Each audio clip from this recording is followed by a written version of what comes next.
Hey, there's the music. That means it's time for Animal Talk. Some of the best doggone pet people on the planet helping you with your pet, one pooch at a time.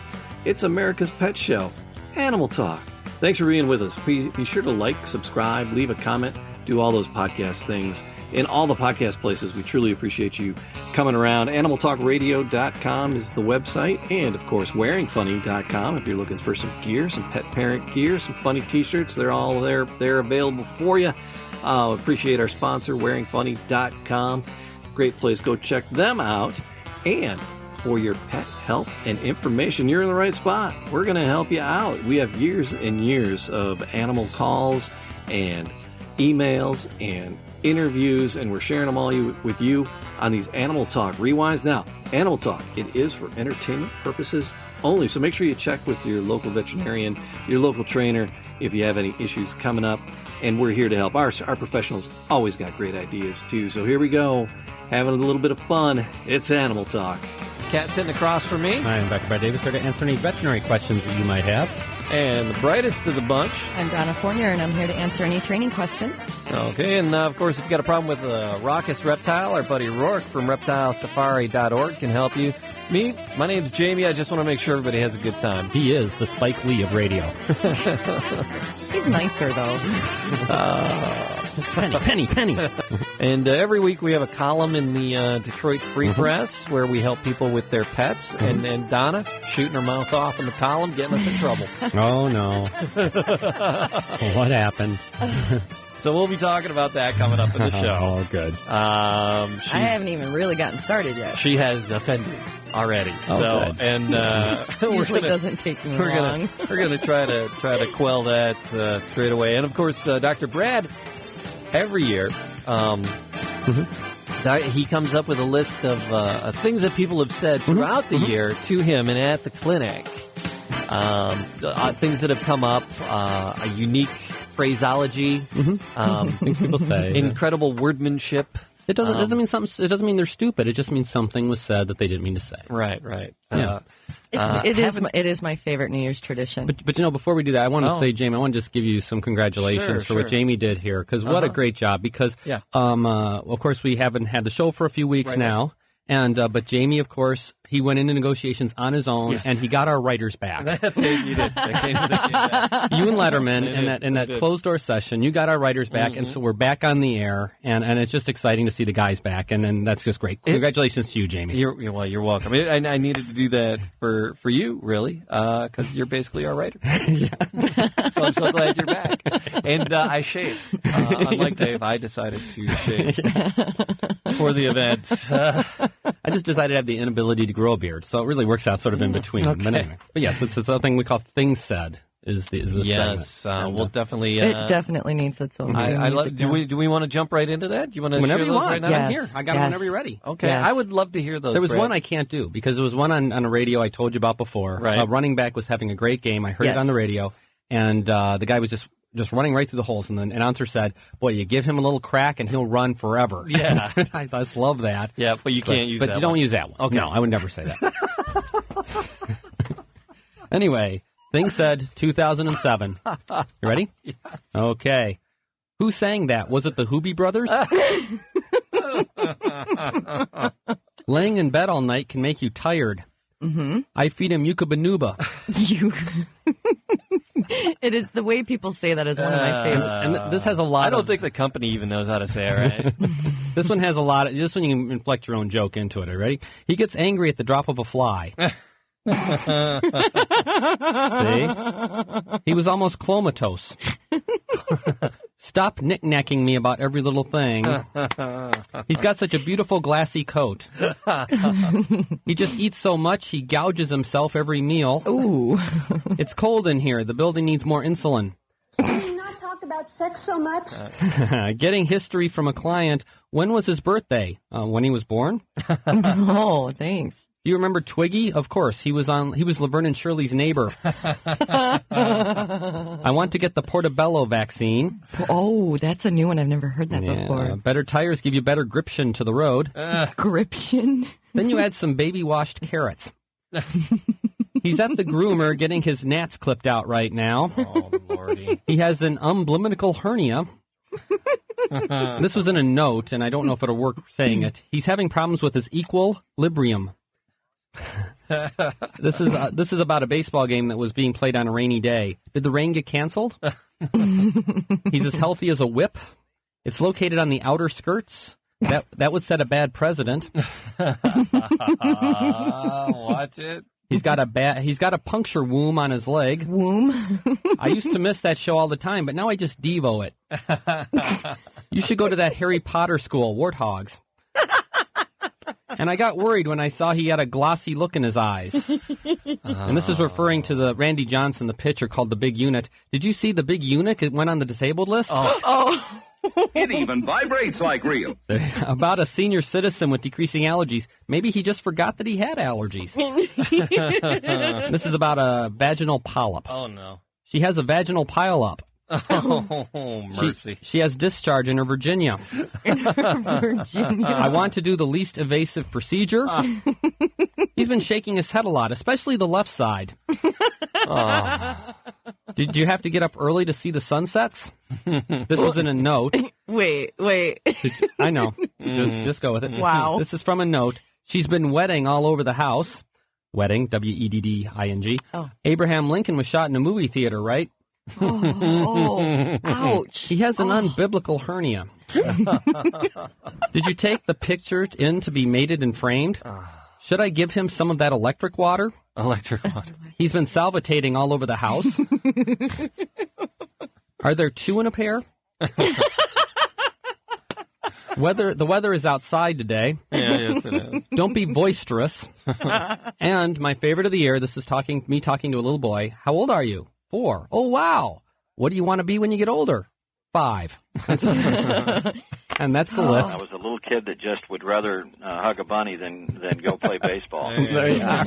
And that's the list of things said in 2007. Wow. That's some good stuff. Wow. That is the first time I've heard portobello for Portobello, yes. Yeah, for the Usually it's the Bordetella. bordello. Yeah, the usually bordello I get vaccine, bordello. which is a whole different level of. Yes, it is. What's the best thing about working at a cricket farm? And what's the worst thing? We get all the free food we want. What's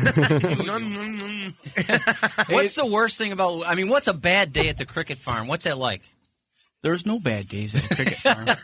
Okay, I just love the old quotes. Just gotta pull them out, you know. Wow. There are no bad days at the cricket farm. There are no bad. And free food. Oh, mercy. Okay, so Brad's list of funny things said throughout the year. It'll be in the Animal Talk newsletter for those who subscribe, and it'll be well, because in the way it's set up, it's when you get off the ride, you walk through the gift shop and you can pick up the newsletter right there in the gift shop. Yes, it's going to be in the newsletter right next to Donna's recipe this month. Yes.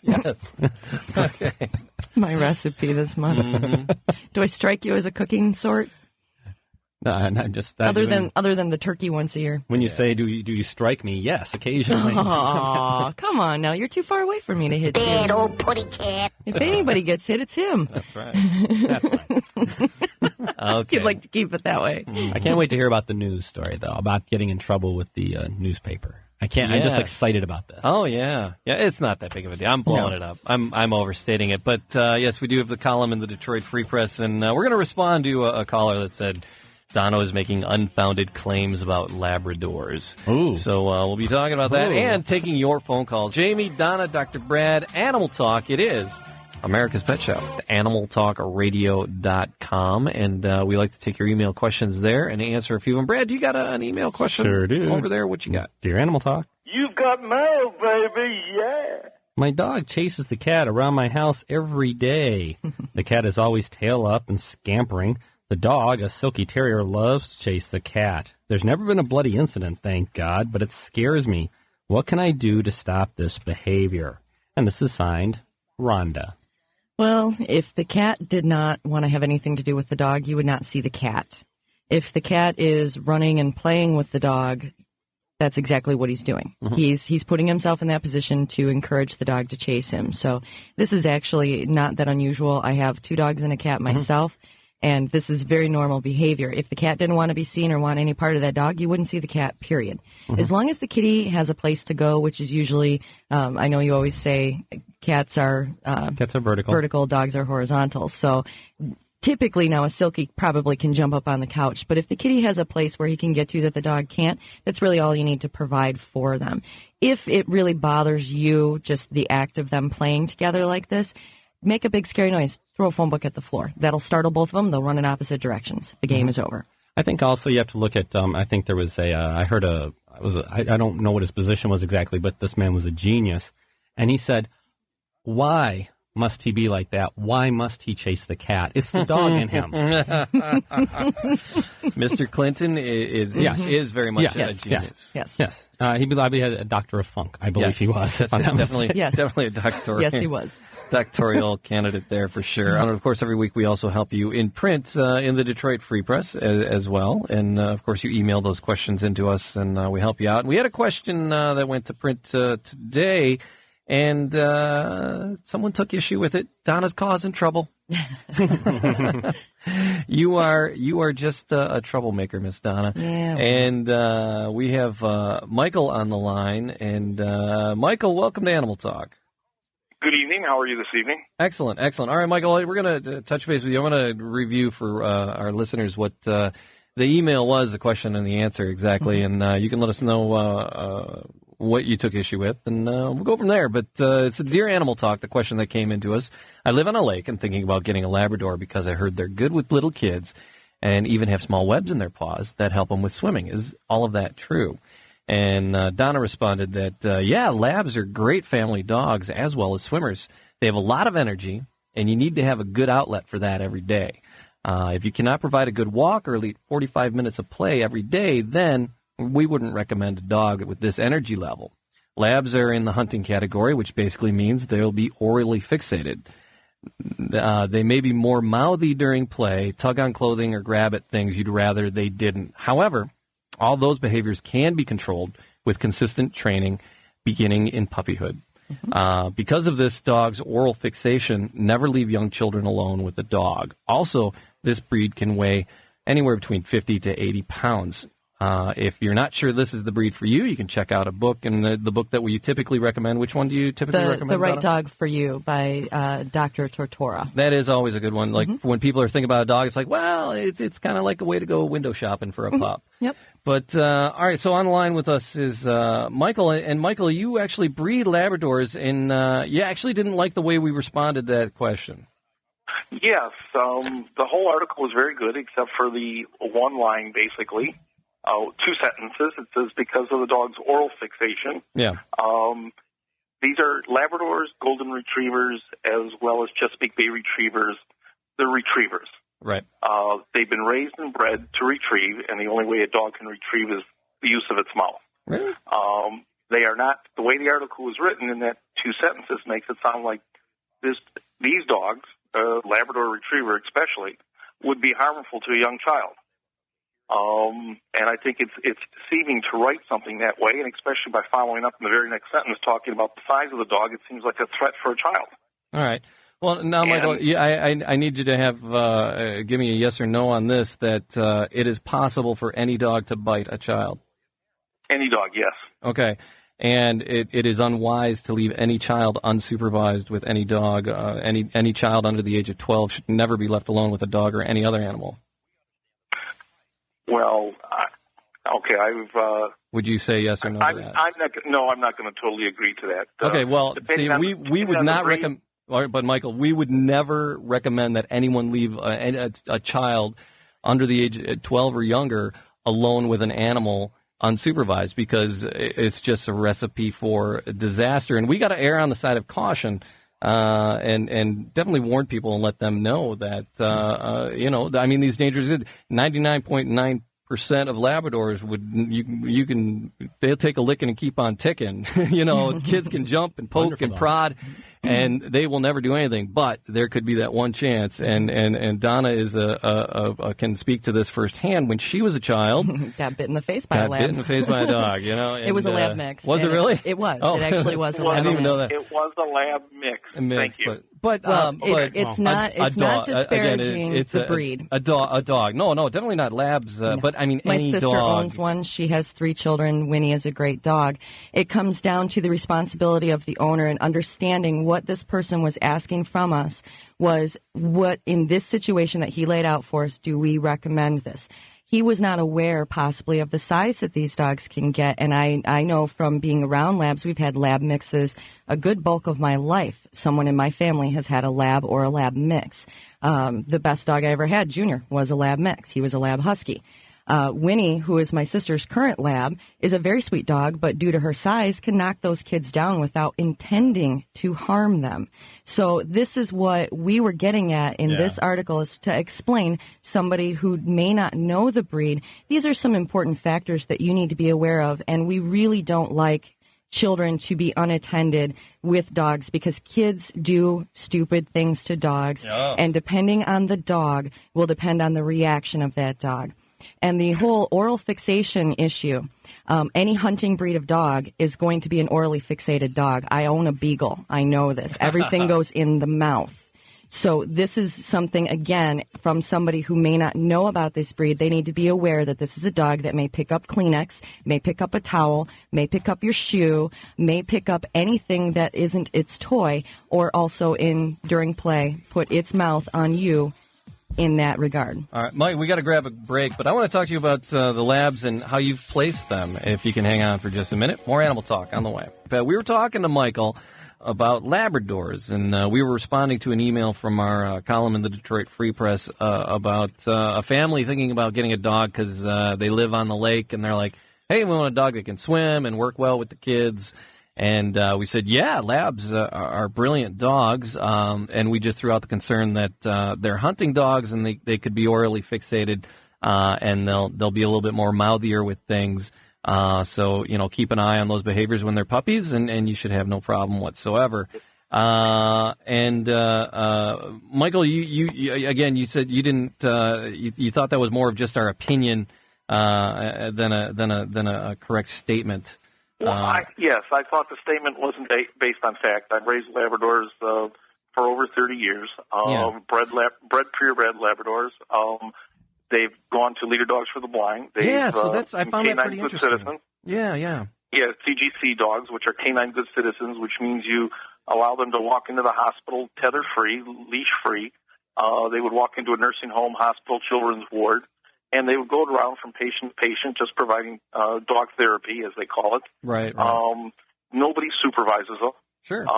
They tend to be naturals, and I call a Labrador basically a dog for all seasons because I've had occasions where I've taken my 2 prime female labs, duck hunting in the morning on Harson's Island, coming back smelly, muddy, and dirty, and that afternoon give them a bath and put them into the nursing home at Henry Ford system here, and they've been perfectly fine. And the temperament of a lab is probably the most well-rounded temperament of any dog. Oh, heck yeah. So, when you're talking about a dog, and when you make such a comment to cover oneself for liability purposes. No, Mike. I believe when you read oral fixation, you read this dog will bite. We just say they're orally fixated. They will grab stuff with their mouth is all we were saying. Now, if somebody sent us an email saying, yeah, we have a family, we got a couple of kids, and we're thinking about getting a chow, we would reply, you're crazy, don't do it, they bite. Get yourself a Labrador.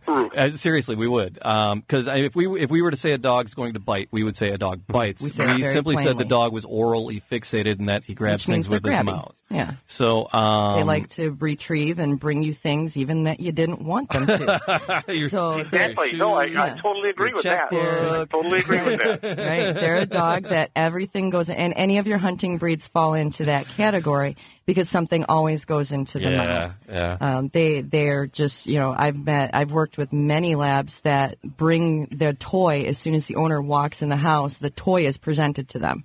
Come on and let's play. Right. So, and that's always been a part of it. So the oral fixation doesn't mean it's a negative thing. It's just making somebody aware that this is a dog that is going to put 90% of everything in your house in its mouth. Yeah. or taste it at least once. This is what they do.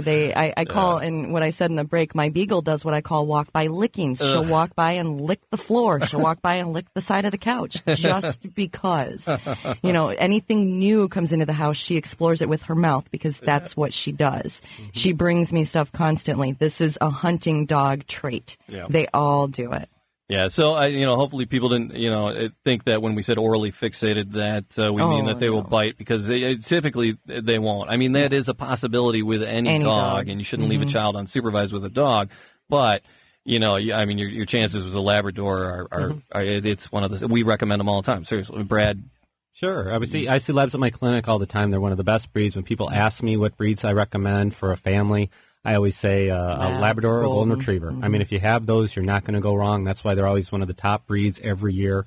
And also, breeders have done a good job with them. As they go, they're some of the best breeders are Labrador breeders. Yep. So no, I think that everybody here is in agreement that Labradors are great dogs. I think it was just, as we were saying, I think it's just a verbiage problem where things got read the wrong way. Yeah. So I didn't mean. I don't think she meant to offend anybody in any way with what she wrote. No. Yeah, but I like the fact that it's interesting. You how long do you keep the puppies when you're training them to be leader dogs? Do you do the training with them, or do you have the pups and then hand them off for the training? No, the program is after the dogs are basically they're turned over to them as a puppy, 10 to 12 weeks. Okay, they're put into a family situation for 1 year. Yeah. I didn't know if you did that. Dogs. I didn't know if you did that fostering part, because I had a couple of friends that had done that have done that in the past, and they said it's so difficult to give them up. Oh, I hope he doesn't pass because I want him back. There's a part of you that does hope that. There's a part of you that hopes that. Yeah, they've fostered a few, and so that's neat. So you have the pups, and you turn them over to the leader dogs, and then they find the fosters for them. Yes. That is a great program. And then they'll stay in a foster home for 1 year, and then they'll go back to leader dogs. In example, in Rochester, Michigan. So is this be trained for 6 weeks? Is this a sideline for you, or is this the main deal of what you do? It's Windsong Labradors. It's just basically I love the breed, and we enjoy our dogs, and we enjoy working with them and having other people enjoy the same pleasures. Oh, absolutely. Yeah, no one. It's if any true breeders aren't in it for the money, that's for sure. That's right. Otherwise you'd be pumping out Labradoodles and maybe Schnoodle Foodle Boodles. They're mutts, people. They're mutts. Maybe finger quote breeders. Yes. So we're glad that you're actually a breeder and breeding purebreds. That's always good to hear. We don't like that. And Labradors for leader dogs as well as for leader dogs especially, elbows are X-rayed, eyes are checked for retina disease, and they go back 2 and 3 generations. So the dog that's finally trained, and ends up being placed is a dog that basically has longevity to it as a working dog, and exactly what retrievers are working dogs. Yep. There you go. Well, Mike, I'm glad we were able to get you on the phone, and hopefully we addressed your question, and I'm glad we were able to catch you tonight. Well, thank you very much for correcting that. All right. Have a great evening. Okay, bye. All right, 800-259-9231. We're going to help you with your pet. 800-259-9231. I think it was more really making it easier for some people to understand than correcting it. Realistically, I don't think it was actually a correction per se. Well, no, it wasn't a correction. I said we answered his question. Yeah, because he said correction. It wasn't really per se a correction. No. More. Yeah. No. All right. Simplify. There you go. There's a difference in our verbiage. Your verbiage, Brad? How is your verbiage? I think you got your first one for the year already there, brother. Verbiage works. Verbiage? Verbiage. Yeah. He said verbiage. Okay. Yeah, verbiage works, doesn't it? Okay. Is it a word? I think it is, yeah. Okay. Let's look it up. We'll Google it. Google it. All right. I believe verbiage is moving on. Brad's making up words over there. And we like to respond to your emails when they come in, your questions. Brad, do you have one over there? Sure. What you got? Okay, dear Animal Talk. What is? A winner for me? We have a brave, strong-minded female cat, spayed, 15 years old, who has undergone 2 surgical procedures this year and recovered fully. She has been great about using the litter box, even through changes of brand. Until now, it seems to have been occasioned by our adoption of a 2-year-old neutered male cat, who was at least half feral from abandonment. Half Feral. I love that band. They opened up for Spinal Tap. Did they? Yes.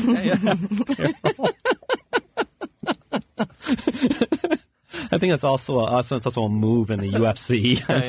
The Half Feral. Anyway, she will not use the box to urinate, we think, because of his smell in the box. She defecates in the box, however. Her corner stinks.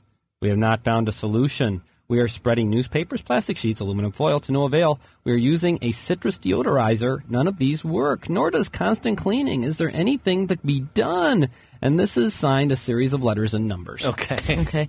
For a couple of things. First of all, for cleaning purposes, you want to use cleaners that are, the key word you're looking for is either oxygenated or enzymatic. Those are the two types of cleaners you need to look for. If you have a Home Depot nearby, you can find a product called ZEP, Z-E-P-P, high traffic. It's got to be the high traffic. That one is an enzymatic cleaner. There's you can use OxyClean in really hot water, double to triple strength, what they put on the side of the container instructions, and saturate the entire area. You can use a product called Pause. Pause works really great. It's you can get that online at getpause.com. If you have a Petland nearby, you can get either Nature's Miracle or Premium Petland Stain and Odor Remover. Both of those also clean with enzymes. That's the first thing. You got to make sure that you're getting all of these areas cleaned with the proper product. I'm not sure what the citrus thing that they're speaking of is. It's probably just making it smell more or attractive for the cat. Yeah. I would stay away from anything like that, and don't use vinegar or anything else that for years and years and years people used. Don't. Mm-hmm. So starting with cleaning up, you also need to make sure that you can find all of those areas. Make sure that you've cleaned all of those areas. Just get a black light. Any black light will do. You can go to any shop and get just a little adapter for your flashlight, and you can go ahead and shine that light, turn off all the other lights. Any spot that glows bright green is going to be a biological, needs to be cleaned up. So you want to hit all those areas with those cleaners. After you've cleaned them, you will go back over it with the black light, make sure you didn't miss a drop. Once you've got everything, then you can go ahead and, that got loud. Then you can go ahead and do a little bit of retraining. Now, since bringing this second kitty in the house, my question would be, have you added a litter box? There should be a general rule of 1 litter box per cat plus 1. It was my impression there'd be no math. Sorry. So basically with 2 cats, 3 litter boxes should be available. They can be in the same room right next to each other. Mm-hmm. Give them the option of hooded, unhooded. She said that they didn't have a problem, this kitty didn't have a problem with multiple kitty litter, but some of them are really particular about where they potty. Some of them want to, she's been used to for 15 years, it just being her box, and now we're expecting her to share. So let's get at least 2 more boxes in that house. You really can't have too many litter boxes when it comes right down to it. It's just a general rule. You can have 1,000,001. Put them all in the same room, all right next to each other. Give them the option to give this kitty someplace else to go, and also make sure that if it's in an area that this 15-year-old kitty can get to, that could be another source of a problem here. Sure. You see, some kitties like to keep it real by saying true to the hood, and that's the thing. Right. So you have to always have that. Right. That's, Sure. Oh my. So yeah, but that's I paused for that even. Anywho. I thought the writers were back. Darn it. So yep. So basically, it comes down to this kitty needs to have more litter boxes available for the 2 that you've now created in your home. These 2 that you've got. Make sure you've cleaned up all the areas, and also make sure that at least 1 litter box. If most people will put that in their basement, but as your kitty gets older, maybe you get into a situation with a little bit of arthritis, they can't make it down the stairs on some days. So put 1 in a location that's easy for this geriatric kitty to get to. That's going to be an important thing. All right. We have a cat that we have a couple of callers coming up here. One cat. No, it's not cat. This is a dog. It's eating a child's underpants. It's that's not good.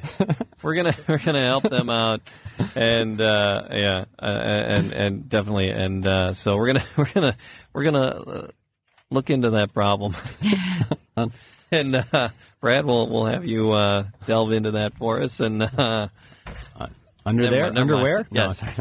Exactly. Made you say underwear. Hello. Hey, John, how you doing? Okay. Happy New Year. Happy New Year, John. So you had a question for us. Yes, it might be a couple. What I'd like to find out is what's the availability of the good quality training choke chains from like West Germany, or the good quality leashes and things, Labrador leashes and things from England. I'm having trouble locating some. Why do you need to go to England or Germany to get them? You buy American, John. Buy American. Quality. Buy American, John. So there's a lot of times those products. I hate the names of those products. Yeah. Pinch collars, choke collars, and that's not really what they're made to do. No. All they got to do is make a little bit of noise there. Mm-hmm. It's an attention getter. It's the noise, and there's a really good product made here, right in these United States of America, called the Snap Lead. And I like need to take that down a notch. I like the Snap Lead actually. Mm-hmm. And again, it's a leash where at the end of the leash, when you pull the leash, there's the two pieces. It splits into two pieces, and they come together and they make that little snap like you're cracking a belt. Mm-hmm. Again, it's that little attention-getting sound. Something you can look for. But trying to find them online is usually your best bet. I was wondering. I just was wondering because we sort of didn't get it there. But what the German collars and then that what is the special part of a German collar? Because I just plain don't know. Yeah. It was just when you go to pop, go ahead and want to make that noise with the chain, you can with a little wiggle, or if you really have to pop it to make a correction, or like this guy here, he gets a little aggressive on me. Sometimes I've had to reposition the choke chain high up behind the ears to go ahead and control him. He will challenge me. What is he? What kind of dog is this? He's a pit. You've helped me with him before. Thank you again. Mm-hmm. He's a pit bull Labrador Retriever. Okay. Oh, those labs. And what it comes what it comes down to, if you're going to search for something overseas, and who hasn't, what would you do is you go to Amazon and just type in every country has its own Amazon basically. If you go to Amazon, you'll be able to switch over to a different country just as at the beginning, and they should have all the products for that country. So try that. Go to Amazon.com. Go to the opening window, find the German and the English version, and .uk, you'll be able to find it, probably what you need pretty quickly. Okay, and then one question on training. If I do want to go to a down and then a long down stay, and I keep my hand on the leash or keep my hand down on the ground until he submits to it without force, and I'm trying to encourage him, but he mouths me, and sometimes he will bite me enough to Hey draw John, blood. we got to jump to a break right now, but if you don't mind hanging on, we'll help you out with this sit position after the break. So hang on a minute, we'll get to that and your calls as well. More Animal Talk on the way. Hey, it's Jamie. I got to hop on in here and remind you about our sponsor, WearingFunny.com. WearingFunny.com for all your pet parent T-shirt needs. Head on over WearingFunny.com and check out the vast array of amazing, hilarious T-shirts. Thoughtful, cuddly, and cute for you and your kitties and your puppies. And hey, we take requests. If you have a critter that we don't have represented, let us know. We'll get you connected with just the perfect shirt for you and your critters, showing your love for being the best pet parent you can possibly be. WearingFunny.com. Back to the show. We have John on the line with us still. John had a question. He's got a Labrador pit bull mix, and John was looking for a training collar. And he was looking for a couple specific ones, looking for some guidance on that. But, John, you had another question about keeping your dog in a sit position. What was your question, John? Oh, I was on sit and stay command. Okay, what exactly is your question? Okay, the question I have is this dog in aggression. When I in a down command and hold my hand down on the ground until he submits to the down. Without forcing him, he'll bite me and draw blood. Okay. And I'm blind, So it's hard for me to. I can feel the pain, but I don't know how much pain, and then sometimes someone has to tell me you're bleeding. Mm-hmm. Yeah. So he's not super aggressive, but he will challenge me. Yeah, and putting him in that down position, as far as even whether you're holding the collar and making him do it, you're still forcing him into that, and that's where the issue is coming in on his end because he doesn't believe you're the boss. Have you tried using a food lure for this particular exercise? Food does motivate him, yes. Okay. For this exercise, that's what I would recommend that you do. You actually do lure him into that position instead of forcing him, because the force causes the fight between the two of you, and that's when you end up getting hurt. So to bypass that, but to still get him to understand what the down command means, you can lure him just the same. Just once you have him in the sit position, you're just going to have that cookie. And, of course, he's going to know where that cookie is. You just lure the nose towards the ground. When you have it in your hand and you lure it slowly to the ground, once you touch the ground, I want you to kind of tuck it up and under. And that way he's got to actually drop those elbows and touch those elbows to the floor. Try to avoid actually forcing a direct challenge, because this is when he does become aggressive, and I would hate for you to be injured any further. So this would be, my recommendation would be to use a food lure instead. Okay, by having the food in the hand, you want my hand in a fist, like a fist, and hide the food in the hand? Hide the food in the hand, bring your fist all the way down to the floor. Once you have it down to the floor, kind of cock it under, yes, so that he has to work a little bit harder to get it under there. Will that confuse him, since I'm working on left and right hand food poisoning, so he won't take food without command? Well, it may interfere with that, so you may have to do both, as you're luring him before you actually give up the cookie, you have to give him that it's okay command. Oh, okay. Yeah, so before anything goes into the mouth, he's told that it's okay first. Okay, and then maybe use a command easy, so he takes it easy and doesn't mouth me so bad. Yep, and I would use a different treat than what you're working on. Use something that's completely foreign to him, he's never had before. That way it becomes associated with that down command instead of being associated with the don't take command. Okay. So use a completely different type of cookie for this one. Okay, well, thank you again, and I hope your stream stays up. You guys stay connected. Sorry. Thanks for waiting there through that glitch, John. And John, Thank this you for dog, your the dog, you owning this dog concerns me a little bit with the vision difficulty. I'm just concerned about it. So be super careful and make a good decision of if keeping this dog is the best decision for you. And also, I always add this. I always say to people in your situation, really think about this too. Having a pet should be one of life's great joys. It shouldn't be one of life's great trials. And so, as much as you love the dog, don't get hurt. Don't have damage done to you. Okay, make sure you come first. Okay, don't forget that. All right. Okay, thank you. All right, be super careful. Thanks for being with us for another episode of Animal Talk. Make sure you do all those podcast things in the podcast places, like, subscribe, leave a comment. We hope you had a little fun along the way. Make sure you head on over to wearingfunny.com. You can grab yourself some gear to show off what a proud pet parent you are. Are you a cool cat mom? Are you a happy doggy daddy? We got all the gear just for you. Hats, shirts, all kinds of swag. Wearingfunny.com. Go check it out and show yourself a little animal pride with Animal Talk. Once again, like, subscribe, leave a comment. Thank you so much for being here. Have an exotic week and kiss your wild thing for us. Bye-bye, boys. Have fun storming the castle. Think it'll work? It would take a miracle. Bye-bye.